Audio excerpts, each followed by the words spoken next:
लेकिन यहीं से तुरंत बाद आध्यात्मिक शुरू होता है, यहीं से आध्यात्म शुरू होता है। जैसा खाओगे अन्न वैसा बन जाएगा। अन्न का सबसे सूक्ष्म अंश मन को प्रभावित करता है। यदि यज्ञ द्वारा अन्न उत्पन्न हुआ है तो सात्विक अन्न है और आपके मन में भी सात्विक प्रभाव पड़ेगा। और सात्विक मन है तो विचार भी सात्विक होंगे। विचार सात्विक कैसे होते हैं कि मैं चाहे कितना ही कष्ट क्यों ना उठाऊं, लेकिन मेरे कारण कोई दूसरा दुखी नहीं होना चाहिए। यह है सात्विक विचारधारा। लेकिन यज्ञ का अन्न खाए बिना यह विचारधारा नहीं आ सकती। यदि यज्ञ रहित अन्न खाओगे तो रजस और तमस आएगा। जैसे ही रजस आया, राजसिक गुण आया, तो राजसिक मन बना, राजसिक विचारधारा चलेगी। राजसिक विचारधारा क्या कहती है? मैं, मेरा खेत, मेरा घर, मेरी पत्नी, मेरे बच्चे, मेरा बैंक बैलेंस, मैं पे से बढ़ जाएगा। जैसे घर से बाहर आए हैं तो औरों की निस्बत घर को मैं कह रहे हैं, लेकिन जब घर में घुस गए तो पत्नी कहेगी मैं और पति कहेगा, बोलो तो, मैं। बच्चे कहेंगे मैं, और मैं पे ही झगड़ा शुरू। समझ में आ रही है बात? नहीं आ रही है? और सारा संसार झगड़ रहा है, किसी घर में शांति नजर नहीं आएगी। क्यों? यज्ञ करते ही नहीं। और ध्यान दें, जब ये अब वर्तमान में रजस का प्रभाव नहीं है, अब तो पूरा तमस तामसिक हो गया है, सब कुछ तामसिक। ये तमस गुण की विचारधारा क्या है? यदि तामसिक भोजन करोगे, मांस, मदिरा और ये खाद वाला अन्न, ये सब तामसिक है। और इसके खाने से मन भी तामसिक और फिर विचार भी तामसिक। कैसे है तामसिक विचार? मैं तो मरूंगा ही मरूंगा और तुझे नहीं छोड़ूंगा। एक और कहावत चलती है हमारे गांव में, अब घर तो जलेगा पर चूहों को क्या कर देंगे? चूहों को हाथ कर देंगे। अरे मूर्ख है, तेरा घर पहले जलेगा, चूहे पहले जलेंगे? कौन पहले जलेगा? घर पहले जल जाता है। लेकिन कहावत बना दी लोगों ने। ये जो उग्रवादी है, ये तामसिक उद्देश्य के कारण क्या करते हैं? अपने आप को मार देते हैं, आत्मदाह कर लेते हैं, हजारों निर्दोष लोगों को मार जाते हैं। ये तामसिक वृत्ति है। इनको कौन समझाए? क्योंकि बुद्धि तामसिक हो चुकी है। ये इस बहकावे में आ गए हैं, इनके कर्म इतने निकृष्ट हैं कि इनकी बुद्धि का लगभग पूरी तरह ह्रास हो चुका है। बस वो उस बहकावे में आ जाते हैं, उनको वो मौलवी आदि बहका देते हैं कि तुम ये करोगे तो ये जिहाद है और इससे तुम्हें जन्नत मिलेगी। लेकिन विचार तो करो, जो प्रत्यक्ष सबको नरक में धकेल के जा रहा है, क्या वो जन्नत में जा सकता है? कभी नहीं जा सकता। लेकिन बहकाए जा रहे हैं, वो बहक रहे हैं, मूर्ख कल्पनाओं में जी रहे हैं। ऐसे लोगों को कभी स्वर्ग नहीं मिलता, उनको घोर नरक में ही जाना पड़ेगा विचार करने में। तो यज्ञ से सात्विकता आती है, सात्विकता बढ़ती है। और सात्विकता तो ये कहती है कि मैं चाहे कष्ट उठा लूं, लेकिन मैं दूसरे को कष्ट नहीं दूंगा। पत्नी कहेगी मैं दुखी रहूं, पति दुखी नहीं होना चाहिए। बच्चे कहेंगे हम दुखी हो जाएं, माता पिता दुखी नहीं होने चाहिए। आज घर घर में ये समस्याएं। तो इन सारी समस्याओं का निवारण है ये यज्ञ हवन। ध्यान देना, इन 8 वसुओं की शुद्धि से आगे की अन्य देवों की शुद्धि हो जाती है। अन्य देवों का भी लाभ हो जाता है, अन्य देवों में भी परिष्कृत हो जाते हैं वो। इन जड़ देवों के प्रदूषित होने से को ही इनका क्रोधित होना कहा गया है। वायु प्रदूषित है तो मानो वायु क्रोधित है। वायु स्वच्छ है, निर्मल है तो मानो वायु प्रसन्न है। विचार करके देखो, प्रदूषित वायु में श्वास प्रश्वास लेंगे तो बोलो स्वास्थ्य बना रहेगा या बिगड़ेगा? रोगी हो जाएंगे। और रोगी व्यक्ति सुखी होगा या दुखी? प्रदूषित वायु में मानो क्रोधित वायु ने हमें शापित कर दिया, दुख दे दिया। और यदि वायु निर्मल है, उसमें श्वास प्रश्वास लेंगे तो स्वास्थ्य बढ़ेगा, स्वास्थ्य अच्छा होता जाएगा, प्रसन्नचित रहेंगे। मानो निर्मल वायु ने, प्रसन्न वायु ने हमें वरदान दे दिया। ये सब पे लागू करो, जल पे, पृथ्वी पे, सब पे यही लागू होगा।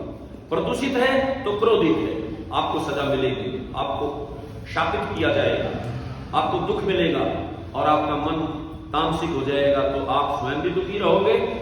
अच्छा, तामसिक मन वैसे भी दुखी रहता है। जब तमस व्यक्ति पे हावी होता है तो कितने ही सुख के साधन उसके पास क्यों ना हो, वो खाम खाई दुखी रहेगा। राजसिक आएगा तो बीच में चंचल वृत्ति, ये कर दूं वो कर दूं, इतना मेरे पास होना चाहिए, उसके पास इतना क्यों है, ये राग द्वेष आदि रहेंगे। लेकिन जब सात्विक होगा तो चाहे रोटी भी ना मिली हो तो भी आनंद रहेगा। ये सात्विक गुण ही सुख देने वाला है, याद रखना। अब इससे आगे है जो परमात्मा ने जो देव बनाए उनको हम कहते हैं 11 रुद्र। बोलो क्या? ये शरीर में रहते हैं, 5 प्राण, 5 उपप्राण, 11वां जीवात्मा। ये 10 प्राण तो वायु का भी भाग है शरीर में, और इस ब्रह्मांड के वायुमंडल के शुद्ध हो जाने से ये हमारा शरीर का प्राण सिस्टम भी शुद्ध हो जाता है। और इसके शुद्ध होने से ध्यान दें, हम स्वस्थ रहते हैं, हम गतिमान रहते हैं, हमारे अंदर कभी आलस्य, तंद्रा, निद्रा ये नहीं आएगा। प्राण यदि शुद्ध है तो आपका शरीर, आपको कभी डॉक्टर के पास नहीं जाना पड़ेगा। इससे ऊपर उदान नाम का प्राण काम करता है, कंठ से ऊपर उदान, यहां से यहां तक मुख्य प्राण है, हृदय तक। हृदय से नीचे नाभि तक समान है, और नाभि से नीचे अपान है, और नाड़ी तंत्र को संभालने वाला व्यान है, और 5 इनके सहायक प्राण है, नाग, कुरुम, कृकल, देवदत्त, धनंजय, और 11वां जीवात्मा है। इनको रुद्र क्यों कहा? ध्यान दें, जब तक ये शरीर में थे तो जीवन दे रहे थे, और जब शरीर से निकले तो सगे संबंधियों को रुला गए। ऐसा ही होता है, इसीलिए इनका नाम रुद्र पड़ गया। 11 को जोड़ दो उधर, 8 जमा 11 कितने हो गए? पहले बोला करो ना, तो सुन के बोला आपने, जल्दी बोला करो, छोटे लोग। कितने हो गए? गलत बता रहा है वो, ठीक नहीं बता रहा। 8 जमा 11 19 ही है, ये भी घबरा है। अब 12 है आदित्य। बोलो 12 क्या है? बोला करो अब 12 क्या है? ये मास है, 12 महीने, मंथ। ये बीच में सूर्य है, ध्यान दे मेरी ओर। फिर नीचे देखने लग जाते हो आप, क्यों भाई? अब जो नीचे देखेगा, आर्य जी, जो नीचे देखे उसको खड़ा कर देना, यही बैठे बैठे देखते रहो। आर्य जी को नींद आ गई थी क्या? अच्छा,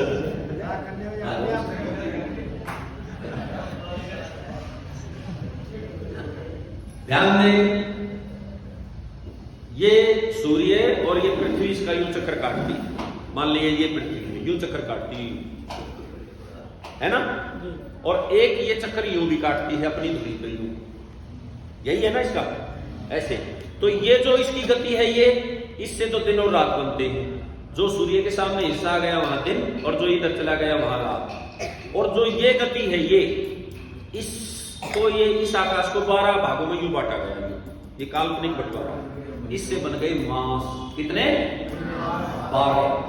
12 मास है, ये 12 हिस्सों में बांटा गया इस आकाश को। तो इन 12 मासों को ही 12 आदित्य कहते हैं। समय का विभाग है ये, इसको कहते हैं व्यवहारिक सत्ता। बोलो अपने मुंह से, ये व्यवहारिक सत्ता है। समय का वैसे कोई अस्तित्व नहीं है संसार में, समय के परमाणु नहीं है संसार में। तो ना ये अच्छा होता है ना ये बुरा होता है। जिस समय में जैसे मनुष्य बन जाते हैं वैसा ही समय कहलाता है। यदि हम अपने कर्तव्य निष्ठा पे खरे उतरे तो कहेंगे अच्छा समय आ गया है। और अभी हम सब अपना कर्तव्य भूले हुए हैं, मनुष्यता भूले हुए हैं, विचार नहीं करते हैं, तो मनुष्य है ही नहीं, जानवरों जैसा काम कर रहे हैं। तो अब हम क्या कहते हैं बार बार, बड़ा बुरा समय आ गया। तो समय तो ना अच्छा आया ना बुरा आया, मनुष्य अच्छा और बुरा होता जा रहा है। ध्यान दें, समय के बिना व्यवहार नहीं हो सकता। समय का विभाग निमेष से शुरू हुआ। निमेष, पलक बंद करने को निमेष, पलक खोलने को उन्मेष, ऐसा कहते हैं। इसके बाद पल, मुहूर्त, घड़ी, पहर, दिन और रात को दोनों को जोड़ के अहोरात्र। उसके बाद सप्ताह, सप्ताह के बाद पक्ष, कृष्ण पक्ष, शुक्ल पक्ष, फिर मास। ये मास आया, मास की इकाई है ये बीच की इकाई है। इससे आगे, मास से आगे वर्ष, वर्ष से आगे युग। सबसे पहला युग, सबसे छोटा कली युग। कितने समय वाला है? 4,00,000 32,000 वर्ष का एक कलयुग, इससे दुगना द्वापर, इससे तिगना त्रेता, इससे 4 गुना सतयुग। ये 4 32 का है तो ये 8 64 का हो गया, ये 8 64 का है तो ये 12 28 का हो गया, या गलती है क्या, 12 96, ये 12 96 32 दिया 96 हो गए ना, तो ये 12 96 का हो गया त्रेता। और ये सतयुग कितने का हो गया, 4 गुना का मतलब हो गया ये 17,28,000 वर्ष का। इन चारों को मिला दो तो बन जाएगी एक चतुर्युगी। बोलो अपने मुंह से, ऐसी 71 चतुर्युगी को मिला दोगे तो बन जाएगा एक मन्वंतर। बोलो क्या, और ऐसे ऐसे 14 मन्वंतर की है ये सृष्टि। जितनी सृष्टि है इतनी ही प्रलय है। सृष्टि को परमात्मा का दिन कहते हैं और प्रलय को परमात्मा की रात कहते हैं। जैसे हमारे दिन और रात 12-12 घंटे के, ऐसे परमात्मा के दिन और रात, ध्यान दें, 4 अरब 32 करोड़ वर्ष की सृष्टि और 4 अरब 32 करोड़ वर्ष की प्रलय। तो ये तो समय का विभाग है, लेकिन इसके बिना हम व्यवहार नहीं कर सकते। लेकिन ना ये अच्छा होता है ना ये बुरा होता है। जैसे कक्षा का समय रखा गया 2 बजे, तो आप आ गए, कक्षा चल रही है, और यदि समय ही ना हो, समय का प्रचलन ना हो, तो कैसे होगा व्यवहार? हो तो बोलो, होगा ही नहीं। कैसे मिलेंगे हम, कैसे ये कक्षा चलेगी? ऐसी 3 चीजें हैं संसार में जिनको व्यवहारिक सत्ता माना गया है, असल में उनके कोई परमाणु नहीं है। 2 चीज और हैं ऐसी, एक को कहते हैं दिशा, बोलो क्या, और एक को कहते हैं आकाश। आकाश की खाली स्थान का ही तो नाम है। ये तीनों व्यवहारिक सत्ताएं कहलाती हैं। द्रव्य में है ये, 9 द्रव्यों में से 3 ये द्रव्य कहलाए, लेकिन इनके फिजिकल एलिमेंट्स नहीं होते, परमाणु नहीं होते, याद रखो। अब आगे बढ़ो। ये भी देव क्यों कहलाया? एक तो ये हमें व्यवहार करने में सुविधा देता है, व्यवहार करवाता है, इससे व्यवहार होता है। दूसरा, जब भी मास बदलता है तो आपको अपने खेतों से नए प्रकार का अन्न, नए प्रकार के फल, नए प्रकार की सब्जियां, हर मास कुछ ना कुछ बोलो नया मिलता है या नहीं मिलता? देखो क्या गजब के देश में आप रहते हो। ये 6 प्रकार की ऋतु यही बदलती है, हर 2 महीने में मौसम बदल जाता है, और कहीं नहीं है ऐसा प्रोग्राम कि यही शाहजहांपुर में बैठ के शिमला में थे अभी तक। क्यों जी? अब जैसे सैर हो जाएगी मरुस्थल की थोड़े दिन में, अब गर्म हवाएं चलने लगेगी ना, होगा ना ऐसा? थोड़े दिन बाद चेरापूंजी बन जाएगी, यहीं पे बारिश बरसेगी, यहीं बैठे बैठे सब अनुभव हो रही है। क्या गजब की धरती है। हजारों प्रकार की जड़ी बूटियां ऐसी हैं जो केवल भारत की भूमि पे पैदा होती हैं, विदेशों में कहीं पैदा नहीं होती। तो सौभाग्यशाली है या नहीं? विचार करके देखना। ऐसी भूमि से प्रेम करना चाहिए या नहीं करना चाहिए? और इसकी रक्षा के लिए कुछ हमारा कर्तव्य होना चाहिए या नहीं होना चाहिए? लेकिन आजकल हम इस भूमि से दूर हो चुके हैं, हमारा इससे कोई लगाव नहीं बचा है। हमें अपने मतलब से मतलब है, भूमि बेचते जा रहे हैं, भूमि को बेचते जा रहे हैं। वैसे तो पहले मुसलमान और ईसाई आक्रांता यहाँ है, वहीं से हमारी भूमि टूटनी शुरू हो गई थी, लेकिन अब तो बिल्कुल ही कहते ना अंत आ गया है। तो समय भी एक देव है और ये 12 आदित्य भी देव है। ये 12 प्रकार की ड्यूटी निभाते हैं। जोड़ दो इनको भी उधर। पहले कितने थे? 19 जमा 12 31। कितने हो गए? ठीक बता रहे हैं? बोली नहीं। 31। 32वां देव है बिजली। बोलो क्या है? ऊर्जा। ऊर्जा के बिना भी कोई काम नहीं होता, ये भी जड़ देव है। अभी तक जितने देव हमने गिने हैं इनमें केवल एक चेतन है, आत्मा। कौन चेतन है? आत्माएं कितनी है हमें नहीं पता, परमात्मा जानता है।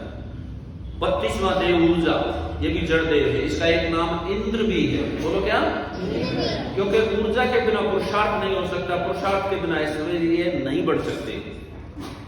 पुरुषार्थ से ही ऐश्वर्य बढ़ते हैं, इसलिए इंद्र को ऐश्वर्य का देवता माना है। और इन 32 को इकट्ठा करके, माता जी सो गई हैं, नींद आ रही है, ऐसे ना बैठो। जो 32 को इकट्ठा करके परमपिता परमात्मा ने ये सृष्टि रूपी यज्ञ रचाया। क्या रचाया? अब बोला करो, बोलोगे तो नींद नहीं आएगी। क्या रचाया? सृष्टि रूपी यज्ञ रचाया परमात्मा ने। ध्यान दें, अब इस सृष्टि को जैसी हमें मिली वैसी की वैसी सुरक्षित रखें या इसको तहस नहस करके अगली पीढ़ियों को सौंपें? बोलो, क्या कर्तव्य बनता है? आप अक्सर सब माता पिता ऐसा करते हो कि जो संपत्ति मेरे पिता ने दी मैंने उससे तो बढ़ा के दी है। सब माता पिताओं की ये मानसिकता रहती है या नहीं रहती? तो यहां वो मानसिकता क्यों खो दिया आपने कि जैसा वातावरण हमारे माता पिता ने हमें दिया था, क्या हम अपने बच्चों को आगे वैसा दे पा रहे हैं? क्या नहीं दे पा रहे हैं, क्योंकि ये ध्यान हमारा हट गया है। हमने यज्ञ करने छोड़ दिए हैं और प्रदूषण ज्यादा बढ़ा रहे हैं। उस समय की निस्बत प्रदूषण अब बढ़ाया जा रहा है, लेकिन उसका निवारण नहीं किया जा रहा। तो आप सबको निवारण करना चाहिए या नहीं करना चाहिए? इन 32 देवों को इकट्ठा करके परमात्मा ने जो ये सृष्टि रूपी यज्ञ रचाया, इस यज्ञ का एक नाम है प्रजापति। बोलो क्या? कि इस यज्ञ के कारण ही प्रजाओं का पालन हो रहा है। प्रजा अर्थात हम और आप सब प्राणी, जितने भी परमात्मा की सृष्टि में प्राणी रहते हैं वो सब परमात्मा की प्रजा हैं और उनका पालन हो रहा है। हमने सृष्टि को लगातार बिगाड़ रहे हैं।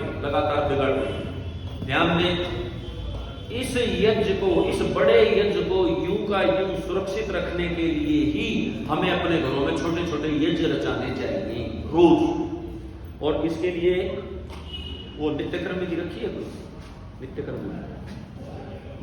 इसके लिए ऋषियों ने, मुनियों ने, साइंटिस्टों ने ये कहा कि ये नित्य करने का कर्म है। यज्ञ को क्या कहा? नित्य कर्म। और नित्य कर्म को यदि हम कहें कर्तव्य कर्म तो क्या ठीक है या गलत है? भाई रोज करने को ही तो कर्तव्य कहते हैं। जो काम रोज करें उसे कहेंगे भाई ये तो कर्तव्य कर्म है, ये तो करना ही चाहिए। अच्छा, जो कर्तव्य कर्म को करे वो तो बन जाएगा कर्तव्य निष्ठ कर्मवीर। क्या बन जाएगा? कर्मवीर बन जाएगा। और जो कुछ भी बहाना मार के उसे छोड़ दे फिर वो कर्मवीर तो नहीं है, या फिर भी कर्मवीर, कर्मनिष्ठ तो नहीं है। फिर क्या बन गया वो? कर्महीन। क्या बन गया? और ये कर्महीन शब्द बिगड़ते बिगड़ते आजकल बन गया है कमीन। हम किसी को कहते हैं ना, कोई गलत काम करने वाला होता है, ये बड़ा कमीना आदमी। कैसा लग रहा है ये शब्द?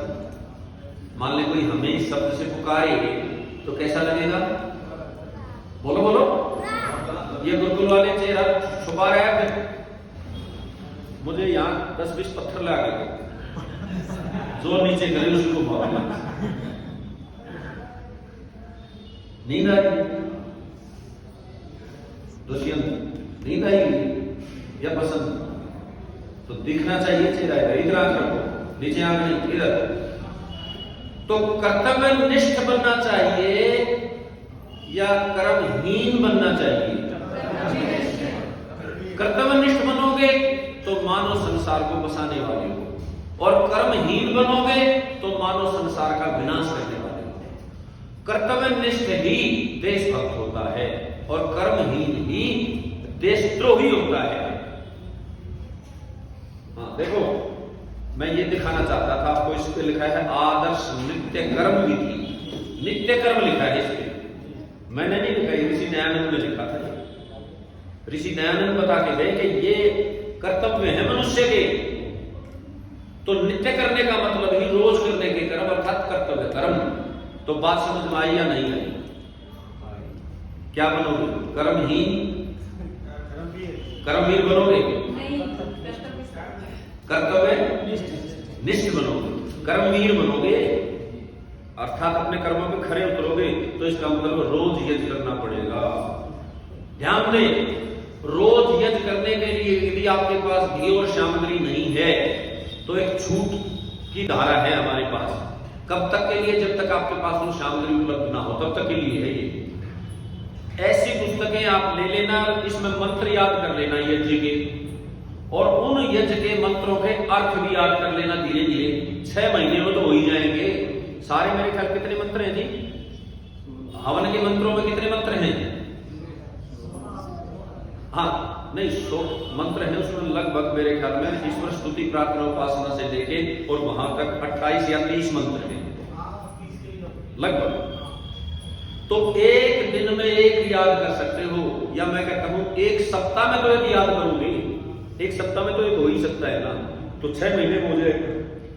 फिर आपको क्या करना है कि रोज सुबह शाम जब तक आपके पास सामग्री नहीं है, आंखें बंद करके बैठ जाओ, मानसिक यज्ञ करो। क्या करना है? बोला करो, क्या करना है? ये तो कर सकते हो। ऐसे लोगों को भी पाप नहीं लगेगा जो मानसिक यज्ञ करते हैं। और ये अनुमति मैं नहीं दे रहा हूं, ऋषि याज्ञवल्क्य ने दी है। शतपथ ब्राह्मण में ऋषि याज्ञवल्क्य ये छूट दे रहे हैं कि मानसिक यज्ञ तो हर व्यक्ति को, चाहे जंगल में बैठा हो, चाहे बस में सफर कर रहा हो, चाहे खेत में पानी लगा रहा हो, चाहे मजदूरी कर रहा हो, उसको भी मानसिक यज्ञ करना चाहिए। तो परमपिता परमात्मा उसके ऊपर कृपा करेंगे और उसके घर में घी, समिधा, सामग्री भी किसी ना किसी माध्यम से मिलेगी उसे, और फिर साक्षात यज्ञ करने लगे। और जब साक्षात यज्ञ करने लगोगे तो आपके घर से रोग भाग जाएंगे, फिर आपके घर से कलह भाग जाएगी, फिर आपके घर से लड़ाई भाग जाएगी, फिर आपके घर से गरीबी भाग जाएगी, फिर आपके घर से वो सारी चीजें भाग जाएंगी जिनसे आज आप दुखी हैं। तो यज्ञ ऐसी चीज है, यज्ञ को कहा यज्ञो वै श्रेष्ठतमम् धर्मः। स्वर्ग कामो यजेत, जो स्वर्ग की कामना करे